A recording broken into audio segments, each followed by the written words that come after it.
Parce que si vous n'êtes pas à jour à ce moment-là, au 1er juillet, vous vous exposez à des amendes assez importantes puisque l'administration fiscale peut vous facturer 150 € par logement non déclaré. Donc, si vous êtes un bon investisseur. Une fois que vous arrivez donc sur la partie catégorie de biens immobiliers, il va falloir déclarer l'ensemble de vos biens. Donc il y a des ventilations, il n'y a pas que les appartements, il y a aussi les caves, les garages, voilà, etc. Donc une fois que vous aurez activé votre espace Gérer mes biens sur le compte de la SCI, vous allez vous retrouver dans l'accueil avec ici Gérer mes biens immobiliers. Bonjour à tous, bienvenue dans cette nouvelle vidéo. Je suis très heureux de vous retrouver pour une obligation à faire en tant que propriétaire avant le 1er juillet. Vous en avez forcément entendu parler, enfin je l'espère en tout cas, vous allez devoir déclarer tous vos locataires présents dans vos logements, le nom, le prénom, le loyer, etc. On va tout voir ensemble et ça c'est une nouvelle obligation qui vient d'arriver. Donc l'État, merci, vient de nous donner du boulot en plus et donc c'est quelque chose à faire rapidement parce que si vous n'êtes pas à jour à ce moment-là au 1er juillet, vous vous exposez à des amendes assez importantes puisque l'administration fiscale peut vous facturer 150 € par logement non déclaré. Donc si vous êtes un bon investisseur et que vous avez plusieurs biens, ça peut vite chiffrer. Donc dans cette vidéo, je vais vous expliquer comment déclarer vos locataires, comment ça se passe. Je vais filmer mon écran, je vais vous montrer étape par étape comment déclarer vos locataires, quelles sont les obligations, pourquoi l'État a mis ce système en place. Et également, pour les SCI, c'est un système un peu différent, un peu plus complexe. Et je vais vous montrer aussi étape par étape pour vous montrer comment le faire et puis surtout être dans les règles avant le 1er juillet. Allez, c'est parti. Bonjour à tous, bienvenue sur cette nouvelle vidéo. J'ai le plaisir de vous présenter aujourd'hui Guillaume. Bonjour à tous. Qui a investi dans l'immobilier. Voilà, donc à tout de suite.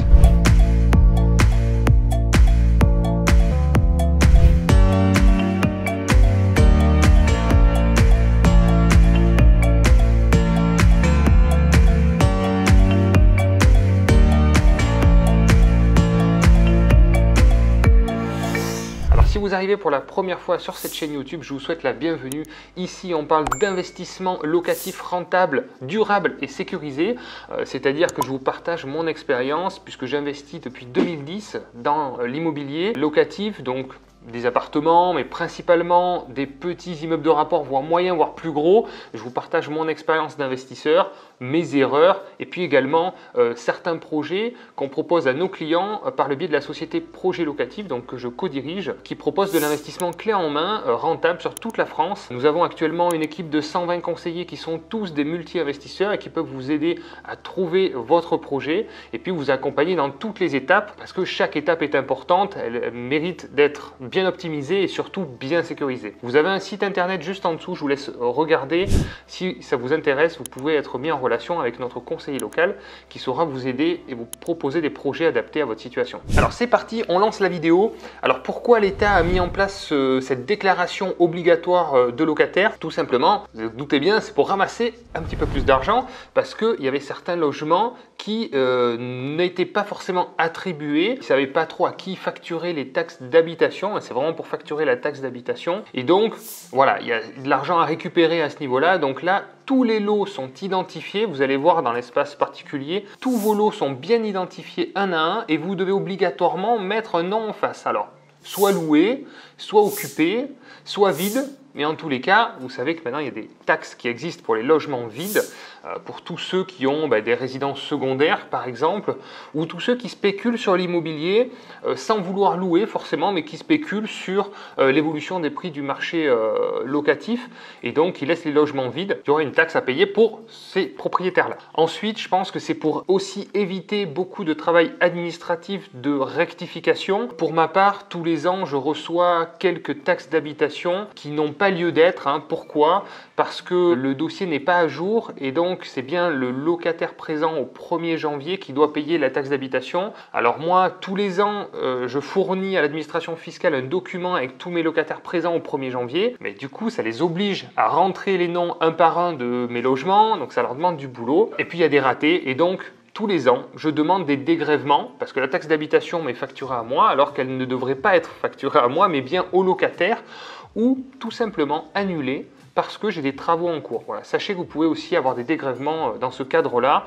Pour ma part, j'ai toujours eu 100% gain de cause quand j'ai demandé des dégrèvements pour travaux. Pourquoi? Parce que je fournis et je prouve qu'il y a bien eu des travaux dans le logement en fournissant bien sûr les factures aux dates indiquées qui concernent la période de l'année. Mais vous allez voir que ça va à mon avis un petit peu plus loin que ça, puisqu'on va vous demander pas mal d'informations et entre autres le montant du loyer. Et je ne sais pas si vous êtes au courant, mais j'en ai parlé régulièrement sur mes réseaux. Dans certaines villes, un plafonnement des loyers qui n'est pas souvent respecté.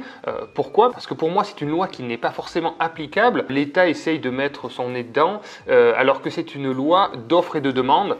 Et voilà, vous savez ce que j'en pense. Donc forcément, 68% des annonces aujourd'hui à Paris, des petites surfaces, ne respectent pas l'encadrement des loyers. Donc ça fait quand même une loi qui existe depuis plus de 10 ans, qui n'est pas appliquée. Voilà, donc je fais le parallèle avec le diagnostic de performance énergétique qui arrive très prochainement, avec des obligations et des interdictions effectivement de loyer. Pour moi, cette loi, ça n'engage que moi, hein, attention. Cette loi n'est pas applicable en l'état parce qu'on n'a pas donné les moyens aux propriétaires de rénover les logements dans de bonnes conditions, en les aidant, parce que tout le monde n'a pas les moyens de faire des rénovations énergétiques performantes à contre-cœur de ce qu'il voudrait faire. Et l'État devrait, à mon avis, s'y intéresser un petit peu parce que dans quelques années, on va se retrouver dans la même situation que l'encadrement des loyers. Donc, revenons-en à la déclaration. Vous devez faire cette déclaration pour tous vos logements avant le 1er juillet et après à chaque changement de locataire. Mais si vous ne le faites pas vraiment à chaque changement de locataire, c'est pas très grave. C'est surtout les noms indiqués à l'administration fiscale présents au 1er janvier qui seront importants. C'est surtout pour la facturation de cette taxe d'habitation. Donc, vérifiez bien que les bons locataires soient bien inscrits au 1er janvier, des bons logements pour éviter des erreurs. Comme je vous l'ai dit, si vous n'avez pas fait cette déclaration au 1er juillet, vous exposez à une amende de 150 € par logement non déclaré. Donc je vous incite et je vous encourage vivement à le faire rapidement. Alors qu'est-ce qu'on va retrouver sur cette déclaration? Comme on peut le voir sur le site des impôts, les modalités d'occupation du local à titre personnel ou par un tiers, la nature de l'occupation, est-ce que c'est une résidence principale, est-ce que c'est une résidence secondaire, est-ce que le local est loué, local occupé à titre gratuit ou local vacant. L'identité bien sûr des occupants, est-ce que c'est une personne physique et vous allez devoir indiquer son nom, son prénom, sa date de naissance, le lieu de naissance, ou est-ce que c'est une personne morale avec la dénomination et bien sûr le numéro de sirène. La période d'occupation, donc date d'entrée, date de sortie. Pour le cas particulier de la location saisonnière, le début de la période de location saisonnière et les modalités de gestion du bien. Voilà, le sirène du gestionnaire ou celui du propriétaire, le cas échéant, et l'éventuelle classification en meublé de tourisme.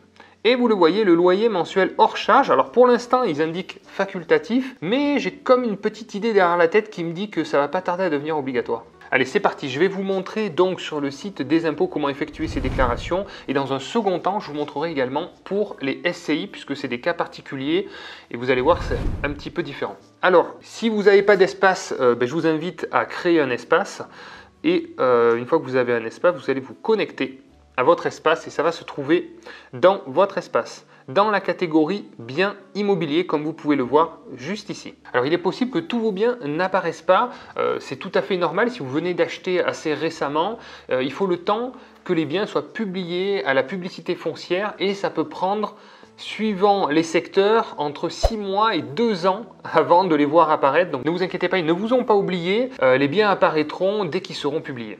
Une fois que vous arrivez donc sur la partie catégorie de biens immobiliers, il va falloir déclarer l'ensemble de vos biens. Donc il y a des ventilations, il n'y a pas que les appartements, il y a aussi les caves, les garages, voilà, etc.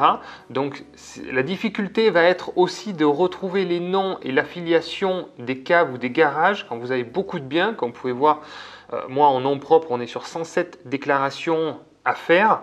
Ça va demander quand même pas mal de boulot. Heureusement, je vais être aidé par un gestionnaire. Voilà, donc vous avez l'ensemble des biens qui sont présents ici et ce qui est intéressant, c'est que vous pouvez détailler aussi chaque lot, ce qui permet d'avoir aussi des informations complémentaires, comme vous pouvez voir ici, niveau rez-de-chaussée. Donc comme vous pouvez voir, ici il s'agit d'un appartement, ici il s'agit d'un parking. Voilà, parking. Donc ce que je me suis rendu compte, c'est que ce n'est pas vraiment parking, c'est peut être des garages, mais pour eux la désignation c'est un parking. Alors on va prendre un exemple, vous pouvez consulter après des informations particulière sur le logement, le détail. Ça, c'est tout ce que l'administration fiscale possède sur votre lot. Vous avez le numéro fiscal, vous avez la nature, est-ce que c'est un appartement, etc., la désignation, l'adresse, bien sûr, et le niveau, l'escalier. Voilà, ça vous permet d'essayer d'identifier le bien. Alors, je vais vous montrer, on va faire une déclaration d'occupation, comme vous pouvez voir. Alors, vous allez voir apparaître ici le dernier nom connu par l'administration fiscale. Donc ça, c'est pas mal parce que c'est vrai que si le locataire n'a pas changé, ben, ça vous permet juste de valider le locataire enregistré et ça vous évite de rentrer le nouveau locataire. Donc c'est parti, on va déclarer.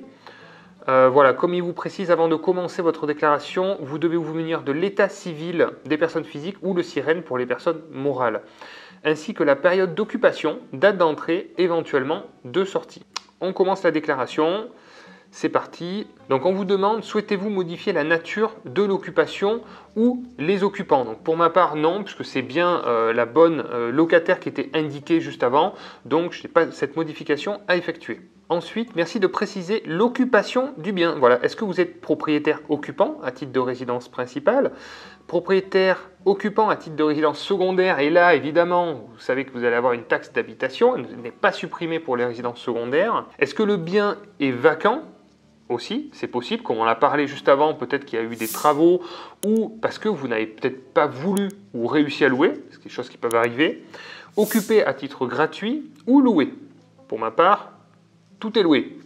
J'ai heureusement de la chance, je n'ai aucune vacance locative. Dès qu'un appartement se libère, il se reloue très rapidement, puisque bon, vous savez, sur cette chaîne, on fait des appartements de qualité et on a beaucoup de choix au niveau des locataires, donc on est plutôt en position de force. Ensuite, merci de préciser le type de location. Location nue, meublée, alors logement social, vous avez la loi de 1949, location saisonnière ou à usage professionnel. Donc pour ma part, c'est de la location nue.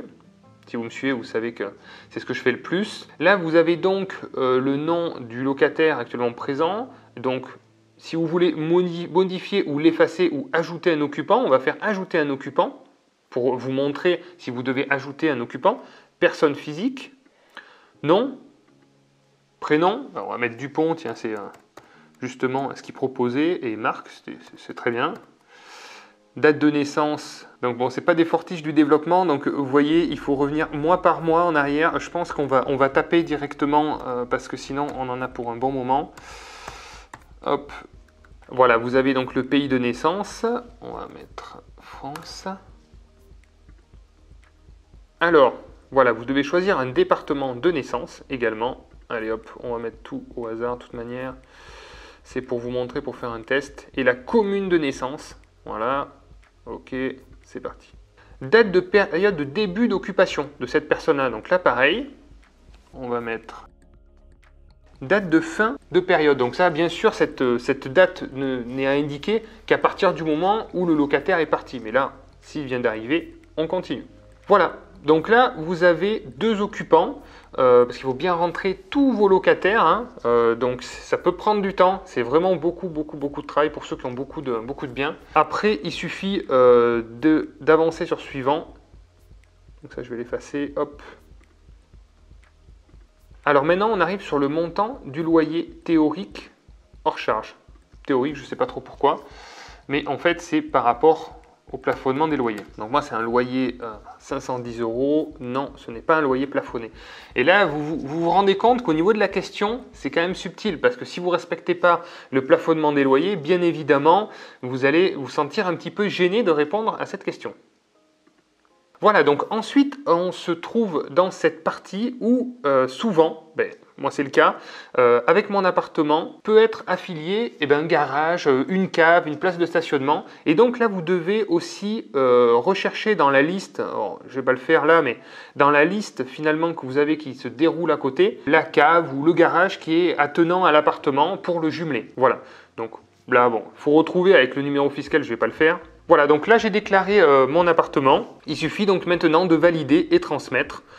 Et ce sera déclaré pour cet appartement-là. Voilà.